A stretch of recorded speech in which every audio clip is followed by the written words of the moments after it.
Abrimos una nueva edición de Café Financiero con toda la información necesaria para cuidar tu dinero. Hoy Pablo Bevilacqua nos va a explicar qué documentación debemos llevar con nosotros si salimos de viaje con el automóvil en este verano.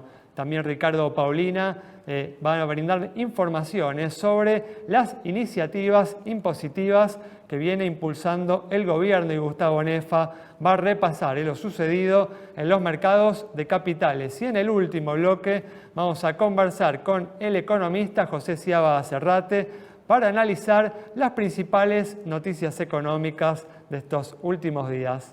Abrimos entonces este bloque con información sobre el mercado financiero, y el dólar libre subió en los últimos días en forma significativa. El contado con liquidación, una de las cotizaciones financieras, llegó a superar los 1.200 pesos, pero hoy con el anuncio del nuevo acuerdo con el Fondo Monetario Internacional hubo cierto alivio. Gustavo, ¿cómo andás?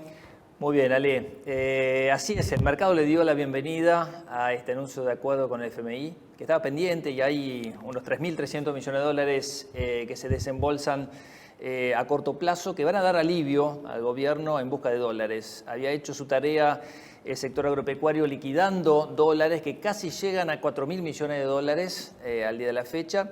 Y también había reducido la brecha de manera significativa. Lo que hemos visto en los últimos 10 días es una reversión de esa bonanza sobre la base de dudas en materia de aprobación del DNU, por un lado, el enrarecimiento también de condiciones internacionales sobre la tasa de interés, con pequeños rebotes en los valores de los rendimientos de los treasuries, y sobre todo sobre la capacidad, digamos, de llevar adelante este ajuste fiscal severo y este ajuste monetario que también le va a dotar de fundamentos a la economía. Gustavo, ¿y cómo posicionarse, de cara a este contexto que se ha planteado?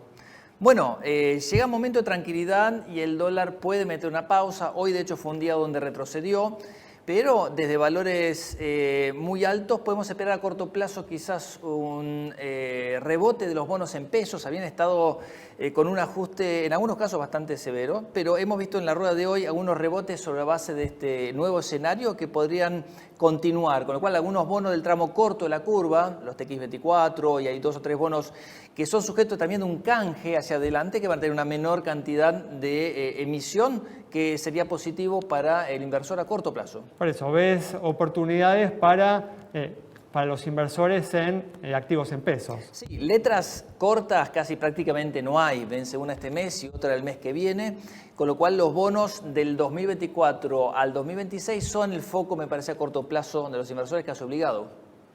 Muy bien, fantástico. Bueno, seguimos ahora con información para todas aquellas personas que están saliendo con su automóvil en este verano. ¿Cómo andás, Pablo? ¿Qué tal? Muy bien. ¿Qué documentación no hay que llevar si uno sale con el auto a las rutas argentinas? Bueno, un gran debate, porque el DNU un poco no dejó, aclaró bastante en sus últimos artículos cuando habla sobre el registro automotor y hace una serie de cambios, y en uno de sus artículos, una de las modificaciones sobre el registro automotor, plantea que la única documentación para demostrar la capacidad o la autorización de uso de un vehículo es la cédula, la licencia automotor correspondiente y la constancia de pago de la patente. Y que no se le puede exigir ninguna otra documentación al conductor o a quien esté usando el vehículo. Después hay otros temas que tienen que ver cuando vamos a la ley de tránsito, que aparecen otras menciones de otras cuestiones que se piden. Lo que pasa es que acá este artículo dice solamente esos documentos, nada más. Y por otro lado, prohíbe a la autoridad de aplicación la retención de estos documentos. No se pueden retener. O sea, los pueden tomar para revisarlo, chequear, pero se lo tienen que devolver a su dueño. No lo pueden retener. Hay solamente 2 casos en los que se permite retener, que es en caso de denuncia de robo o hurto, o que haya autoridad judicial que lo ordene. ¿Y tenés conocimiento de si las fuerzas de seguridad, no aquellos que están así, o las fuerzas que controlan el tránsito están cumpliendo con estas nuevas disposiciones? No te sabría decir, deberían estar anoticiadas de esto y que no lo pueden hacer más. O sea, si hoy te pueden labrar una multa, pero no te pueden quitar el registro. O sea, no te lo pueden retener para que te lo devuelvan cuando vas a hacer el trámite de la multa. Todo en base a lo que menciona el DNU, ¿no? Hay hay que entender un poco la redacción del DNU, porque es un poco largo legal, pero lo que tiene que ver con el hecho de que hace una mención de ciertos documentos en un artículo que habla sobre el registro automotor. Entonces es como que está limitando. Nadie puede pedir otra cosa más que eso. Ahora la BTV la tenés que tener hecha, las medidas de seguridad y todo aquello que corresponde a medidas de seguridad del auto los tenés que tener, porque después las pólizas de seguro te exigen todo eso. Claro, exacto. Y rápidamente, bueno, ya que estamos hablando del vehículo, algunas recomendaciones para estar seguros en la ruta. Bueno, dos cosas que siempre son básicas es el uso del cinturón de seguridad, que estén en buen estado, especialmente que si llevan chicos menores, usar la butaca especial para trasladarlo, de acorde a la edad del bebé o del niño, que seguro que esté bien trabada, porque los mayores daños que sufren los menores es en no estar en la butaca cuando hay un accidente. Y después lo otro que les sugiero es mantener distancia. Recordemos que hoy y en tiempos difíciles los autos no se reparan con la frecuencia que se deberían reparar y de golpe se producen frenadas o hechos de vehículos que se descomponen, y es muy importante tener una buena distancia de frenado. Muy bien, un tema muy importante para tener presente si salimos a las rutas. Y cambiamos de información, continuamos con el repaso de lo sucedido en los mercados de capitales, y al igual que lo que sucedió con el dólar, también tuvimos en los últimos días una suba del riesgo país que llegó a ubicarse en su nivel más alto desde la asunción de Milei, por encima de los 2.100 puntos, pero hoy con el anuncio del acuerdo con el Fondo Monetario Internacional tuvimos una recuperación de los bonos argentinos y una reducción en el riesgo país. Gustavo, ¿te gustan los bonos argentinos en estos niveles? Sí, Ale, después de retroceso de precios, los bonos soberanos en dólares de la reestructuración quedaron en mejor posición para ser comprados. El tema es que a mediano y largo plazo Argentina se va a enfrentar a una serie de desafíos enormes en materia de vencimientos, tanto de intereses como de capital, que van a empezar a amortizar. Ya en julio de este año, la L30, el L46, los GT46 van a empezar a amortizar capital. Así que a corto plazo podríamos ver un rebote, ¿sí?, dentro de esa franja de lateralización, quizás con ánimo de quebrar los máximos que hemos visto a fines del año 2023. Una L30, recordemos que pasó de 20 a 40 dólares, retrocede a la zona de 37, 36,5, 37, pega un saltito hoy, creo que puede continuar esto a mitad camino de ese retroceso a la zona de 38, 39.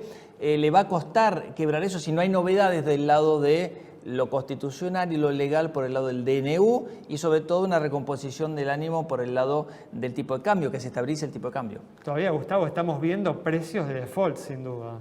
Van a seguir siendo precios de default, porque si con este recambio político, con este desafío fiscal que le pone Milei a toda la economía, más lo monetario, más este apoyo del FMI, creo que deberíamos tener unos bonos con precios superiores a los 50 dólares, que son los precios que tenían en septiembre de 2020 cuando se iniciaron en el mercado. Pero los desafíos en materia de vencimientos para Argentina son enormes. Recordemos el juicio con Argentina por el caso de YPF, recordemos la cantidad de deuda que se está emitiendo de Bopreal para pagarle a los importadores, recordemos la cantidad de deuda también en peso que va a ser sujeta a un canje. Son muchos desafíos. ¿Te gusta algún bono más que otros? Mira, el volumen está siendo monopolizado en el mercado de dólares por el AL30. Es el que más volatilidad tiene, junto con el 29, pero es un monto de emisión muy chico, recordemos que es para el pago de los intereses. Con lo cual, con la curva invertida, ante buenas noticias, el tramo corto es el que más volatilidad le da al inversor. Con lo cual, si hablamos de un rebote a la zona de 40, ese es el desafío en los próximos meses, quizás el AL30 sea el instrumento para elegir. Nunca dejemos de lado las obligaciones negociables. Tiene que un portafolio estar balanceado, tiene que un portafolio tener riesgo privado y no sé si más que riesgo público. ¿Y ahí te gusta alguna empresa en particular? Muchas. Dentro del sector petróleo vemos a YPF 2026-2029, interesantes alternativas. Vemos a Pampa Energía 2026, IRSA 2027, Arcor 2027, Panamerican Energy 2027. Son empresas, algunas generadoras de dólares muy interesantes, otras con buenos fundamentos. Muy bien, con estas recomendaciones de activos argentinos de Gustavo Nefa cerramos este bloque. Quédate con nosotros en instantes, regresamos con mucha más información. Una de cada 4 empresas nos elige. Elegí la ART más elegida, Prevención ART de Sancor Seguros.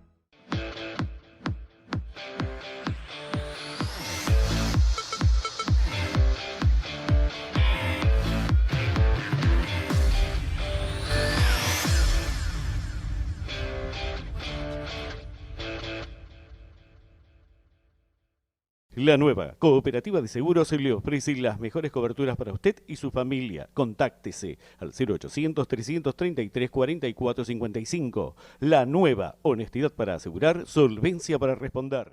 El celular es mi herramienta de trabajo y es una fuente inagotable de información. Yo lo protejo con Segurocel, de Rus Seguros. Asesórate con un productor o cotizá y contratá 100% online. Segurocel, de Rus Seguros.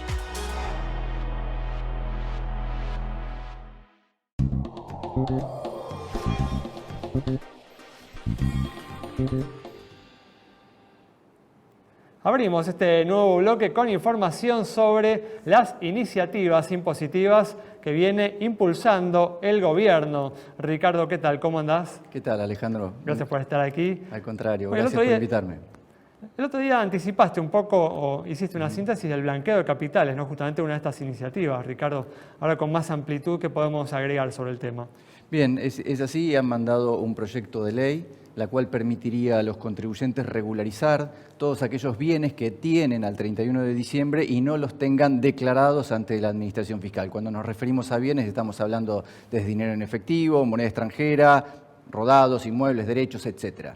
Y lo que permite es que mediante el pago de un impuesto, dependiendo que va a estar determinado en función del plazo de regularización, uno pueda ponerse a tono, digamos, y estar regularizado y formalmente con todos sus bienes al día. Básicamente, la norma prevé 3 etapas, una al 31 de marzo, otra al 30 de junio y otra al 30 de septiembre. Y prevé un impuesto de acuerdo a la etapa en la cual se va a regularizar esos bienes. Para aquellas personas que regularicen hasta el 31 de marzo, la tasa del impuesto que van a tener que pagar es del 5%, al 30 de junio será del 10% y al 30 de septiembre la tasa ya se va al 15% de los bienes que se exterioricen. Hay un pago adelantado, ¿sí? Y después la declaración jurada a los 2 meses de el cierre de cada uno de estos periodos. Creo que lo importante es, lo que busca la norma, es que los dólares que hoy no pueden ser utilizados puedan ser inyectados en el mercado. Así es que, por ejemplo, todas aquellas personas que tengan hasta $100.000 los van a poder regularizar sin costo. Sin costo, o sea que eso tiene tasa 0. A partir de ese excedente tendrán que pagar el 5, 10 o 15 según la etapa en que regularicen. Y también hay una importante ventaja para aquellos que, aún teniendo mucho más dinero, 1 millón, 2 millones, lo que quieran, no quieran pagar este impuesto. En ese caso se permite también, pero van a tener que depositar este dinero en una cuenta bancaria, una cuenta especial, y van a tener que tenerla depositada hasta el 31 de diciembre del 25. O sea, prácticamente 2 años lo van a tener que tener inmovilizados en una cuenta.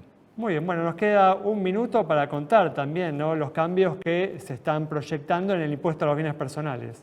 Sí, hay importantes cambios y con vigencia para el periodo fiscal 2023, ¿no es cierto?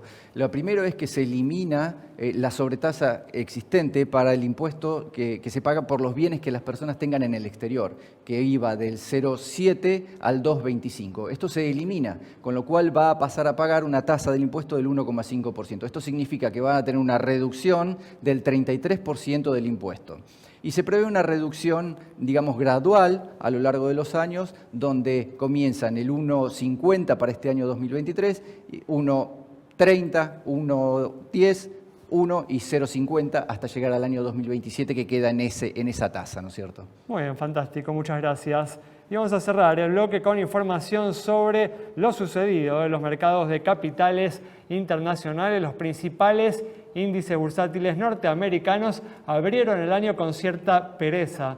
Gustavo, bueno, ¿qué esperamos para las próximas semanas? Bueno, traducido en términos técnicos es una toma de ganancia, porque recordemos que el año pasado fue extraordinario, el Dow Jones superó su máximo. Un final tremendo, ¿no? Un final fantástico de año. El S&P tuvo 9 semanas consecutivas entre noviembre y diciembre de subas, no pasaba desde hacía muchísimos años. El Nasdaq 100 subió más del 50%. El mercado se concentró en las grandes empresas, tecnología y consumo discrecional de los 11 subsectores han sido los más rendidores.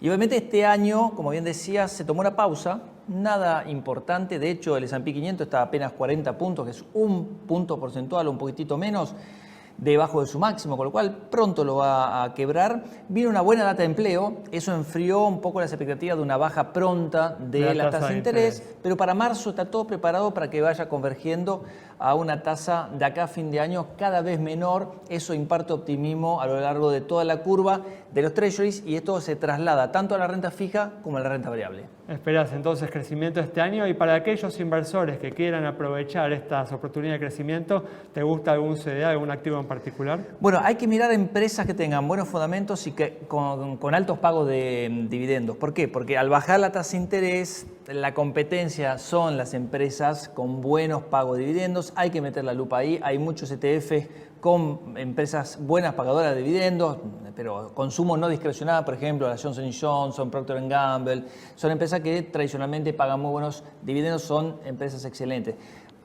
Prestar atención a algunas caídas bruscas que por ahí puedan ser tomadas como toma de posición a mediano plazo, como la caída de Nike, la caída que tuvo Walmart, y seguir apostando a las grandes empresas tecnológicas, las 7, las Big 7, son aquellas que reemplazan el concepto de la FANG, que son ahí donde se concentró el dinero y va a seguir concentrándose. Muy bien, todas las opciones a las que se puede acceder a través del mercado local de CDRse desde una cuenta comitente en una institución de mercado de capitales argentina. Con estas recomendaciones de Gustavo Nefa cerramos el bloque. Quédate con nosotros. Al regreso vamos a estar dialogando con el economista José Sciaba Serrate. El celular es mi herramienta de trabajo y es una fuente inagotable de información. Yo lo protejo con Segurosel de Rus Seguros. Asesórate con un productor o cotizá y contratá 100% online. Segurosel de Rus Seguros. La nueva Cooperativa de Seguros le ofrece las mejores coberturas para usted y su familia. Contáctese al 0800-333-4455. La nueva, honestidad para asegurar, solvencia para responder. Santiago del Estero es el lugar ideal para disfrutar con familia y amigos. Déjate sorprender por nuestros paisajes, atractivos y los sabores más atrapantes. Seguro vas a querer regresar. Visita Termas de Río Hondo y nuestra capital santiagueña. Están los que tienen nombres de ciudades, nombres de flores y hasta nombres de animales. Pero nadie tiene un nombre tan apropiado como nosotros. Somos Prevención Salud. Somos la prepaga que necesitas, la que sabe tanto de prevención que la lleva hasta en su nombre. Prevención Salud de Sancor Seguros. La prepaga para vos.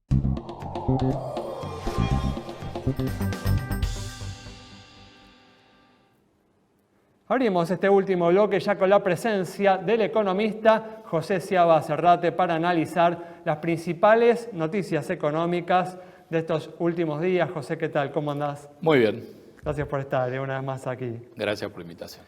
Bueno, como hablábamos en el primer bloque, el dólar libre subió en los últimos días en forma significativa. El contado con liquidación, una de las cotizaciones financieras, llegó a superar los 1.200 pesos, pero en las últimas horas, tras el anuncio del gobierno del acuerdo con el Fondo Monetario Internacional, hubo cierta distensión. José, ¿crees que este acuerdo puede restablecer la calma en el mercado cambiario?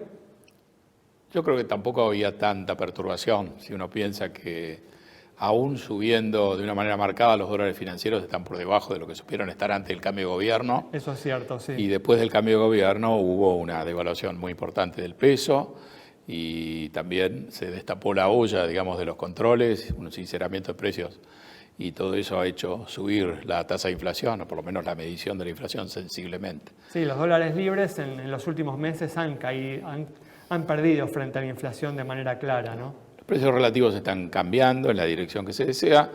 La política es deliberadamente muy restrictiva en términos fiscales y también deliberadamente laxa en el terreno monetario. Es una combinación buscada, deseada y a veces, a lo mejor, de una manera un tanto agresiva, con baja de tasa, rechazando en algunas licitaciones pesos sobrantes en cantidad y quizá tirando un poco de la cuerda a ver hasta dónde el mercado cerraba esto con un dólar planchado y bueno, se dejó de planchar el dólar, pero no es nada en principio muy grave y creo que el timing del acuerdo o del anuncio es bastante oportuno.